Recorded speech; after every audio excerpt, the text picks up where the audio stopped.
नमस्कार दोस्तों, बहुत बहुत स्वागत है आपका इस प्रोग्राम के अंदर। दोस्तों, पूरे इंडिया के अंदर आई लव मोहम्मद, इसके ऊपर क्या कंट्रोवर्सी है? ये हो क्या रहा है? उत्तर प्रदेश से स्टार्ट हुआ और फिर ये एक के बाद एक कई शहरों में, लखनऊ, बरेली, काशीपुर, उन्नाव, और फिर उसके बाद ये फैलता फैलता हिंदुस्तान के बाकी शहरों में आ गया। ये एक किस्म का एक नया ट्रेंड। और क्यों निकला ये? उत्तराखंड पहुंचा, तेलंगाना यानी कि हैदराबाद, महाराष्ट्र, एक एक करके फैलता चला गया। ये हुआ क्या? ये क्यों हुआ? दरअसल इसको लेके जो विवाद हुआ है और कई जो एफआईआर हुई और कई तस्वीरें आनी शुरू हुई, कई लेडीज अपनी इवन कार में से वो प्ले कार्ड लेके चल रही कि आई लव मोहम्मद। ये मामला उत्तर प्रदेश में कानपुर में स्टार्ट होता है और 12 वफात यानी कि ईद मिलाद उन अबी, इसके मौके पर कोई बैनर लगाने के ऊपर कंट्रोवर्सी होती है और फिर उसके बाद कुछ एफआईआर दर्ज होती है, फिर कुछ लोगों की गिरफ्तारी होती है और उसके बाद कुछ झड़पें भी हो जाती हैं। अब कानपुर हो या उन्नाव, कई जगह कुछ लोगों को गिरफ्तार भी किया जाता है। कुछ लोग कहते हैं कि आई लव मोहम्मद जैसे बैनर लगाने के ऊपर कोई आपत्ति, कोई ऑब्जेक्शन क्यों होना चाहिए? हम लोग अपना जो रिलीजियस फ्रीडम है या हम किसको लाइक करते हैं, ये उसी तरह से है जैसे कि आप सड़क पे जाते हैं और जय श्री राम कहते हैं, नारे लगाते हैं, हाथ में पोस्टर लेके जाते हैं। तो आई लव मोहम्मद का अगर बैनर लगा दिया तो उससे बुराई क्या है? और 2 से 3 दिन के अंदर अंदर ये पूरे इंडिया में वायरल हो गया, बहुत तेजी से वायरल हुआ। ये सोशल मीडिया का चमत्कार है कि चीज़ें जब फैलती हैं तो इतनी तेज़ी से फैलती हैं कि आप शायद उसको कंट्रोल ही नहीं कर पाते हो। और कानपुर के अंदर ही हुआ और वहाँ पे जब बैनर लगा तो कुछ वहाँ पर फिर बाद में बैनर को हटवाया गया या दूसरी जगह लगवाया गया। फिर थोड़ी बहुत एक झड़प सुनने में आया कि किसी ने शायद कोई उस बैनर को हटा दिया वहाँ से या उसके साथ कोई छेड़छाड़ करने की कोशिश की। खैर, लेकिन मुझे भी ये समझ में नहीं आया कि अचानक से हुआ क्या है और उसके ऊपर विवाद क्यों था, उसके ऊपर कंट्रोवर्सी क्यों थी, इसकी ज़रूरत क्या पड़ी थी। उसके बाद कानपुर में के अंदर भी इस पर एक एफआईआर होती है और फिर असदुद्दीन ओवैसी मैदान में आते हैं और वो कहते हैं कि ट्विटर पे लिखते हुए कि I love Mohammad, Kanpur police ये जुर्म नहीं है, अगर है तो इसकी हर सज़ा मंजूर है। और अपनी पोस्ट में लिखा, तुम पर मेरी लाख जान कुर्बान या रसूल। अब लखनऊ के अंदर प्रदर्शन होते हैं, यहाँ पर कई कुछ जाने पहचाने चेहरे हैं वो भी निकल के आते हैं।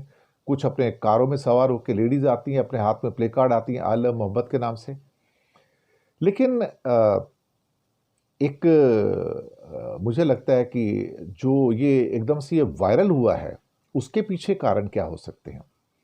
क्या कुछ लोगों ने या किसी एक समुदाय ने या किसी एक ग्रुप ने उस पर ऑब्जेक्शन किया कि ये क्या नया ट्रेंड स्टार्ट हो रहा है, ये नया ट्रेंड क्यों हो रहा है, ये नया ट्रेंड जारी करने की ज़रूरत क्या है? इंडिया जो कि एक बहुत ही सेंसिटिव किस्म का नेशन बन गया है, एक्चुअली देखा जाए तो वहाँ पर अब छोटी छोटी चीज़ें भी जो हैं वो एक बड़ी घटना का रूप ले रही हैं। यानी कि जिस ढंग से जो रिलीजियस जो एक्सट्रीमिज्म देखने को मिल रहा है, अब वो लगता है कि वो हर ओर से हमें देख रहे हैं और वो सिर्फ किसी एक कम्युनिटी या एक रिलीजन से ताल्लुक़ नहीं रखता है। अब ये कौन लोग हैं? इसके बाद गुजरात के अंदर गोधरा में भी प्रदर्शन होता है, मुंबई के अंदर बाइखला के अंदर प्रदर्शन होता है, फिर तेलंगाना में हैदराबाद में प्रदर्शन होता है और एक एक करके ये बहुत तेज़ी से फैलता है एकदम से आई लव मोहम्मद। और फिर बड़े बड़े तुरंत बैनर्स बन जाते हैं और कई इलाकों के अंदर जैसे मुंबई के अंदर बाइकला इलाके के अंदर भी मुस्लिम्स का एक वहाँ पर छोटा प्रदर्शन होता है और वहाँ भी उनके हाथ में वो बैनर्स होते हैं। ये भी कहा जा रहा है कि कई लोग ऐसे हैं कि जो वहाँ पर थाने के सामने भी इकट्ठे होते हैं और वहाँ पे फिर प्रदर्शन करते हैं कि आई लव मोहम्मद। और वो कहते हैं कि इसमें प्रॉब्लम क्या है आपको? हमने कोई नारेबाजी नहीं की, हमने कोई कानून नहीं तोड़ा और आप हमें गिरफ्तार करेंगे, आप हम पर मुकदमा चलाएंगे। ये तो एक किस्म से मुझे लगता है कि अजीब सा हो रहा है। कुछ लोग कह रहे हैं कि हम पैगंबर मोहब्बत से मोहब्बत करते हैं, हमें अपने रसूल से मोहब्बत का इजहार करना जो है उस पे हमें निशाना क्यों बनाया जा रहा है? तो जो हुआ है ख़ास तौर से उसमें शायद हो सकता है कि कुछ मुस्लिम समाज के अंदर नाराज़गी भी होगी, कुछ गुस्सा भी है कि अल्टीमेटली हमारे एक सिंपल से पोस्टर के ऊपर इतना बड़ा क्या कहते हैं कि निशाना क्यों लगाया जा रहा है। कांग्रेस के एमपी इमरान प्रतापगढ़ी कहते हैं कि अगर पैगंबर मोहम्मद से मोहब्बत करने पर मुकदमे हो रहे हैं तो क्या हिंदुस्तान के करोड़ों मुसलमानों पर मुकदमे दर्ज किए जाएंगे? क्या पैगंबर मोहम्मद से अपनी मोहब्बत करना क्या कोई गुनाह है क्या? ये ये तो बड़ी अजीब सी कहानी हो रही है। और बीजेपी कहती है कि हम किसी माहौल को खराब नहीं होने देना चाहते हैं और किसी को उसकी आस्था पे देखा जाए तो टारगेट नहीं किया जाना चाहिए और ना ही किसी इस किस्म के मजहबी नारे से किसी को ऑब्जेक्शन होना चाहिए। लेकिन मुसलमानों की ओर से जो प्रतिक्रिया निकल के आई है वो थोड़ी एक अलग किस्म की भी यहाँ पर नज़र आ रही है। तो अब कानपुर से चीज़ ये निकलती है, फिर उन्नाव, बहराइच, लखनऊ, बरेली और उसके बाद क्या कहते हैं कि अक्रॉस इंडिया ये जो फैलना शुरू हो रही है, फिर उत्तराखंड में, फिर उसके बाद में तेलंगाना के अंदर, महाराष्ट्र के अंदर, गुजरात के अंदर।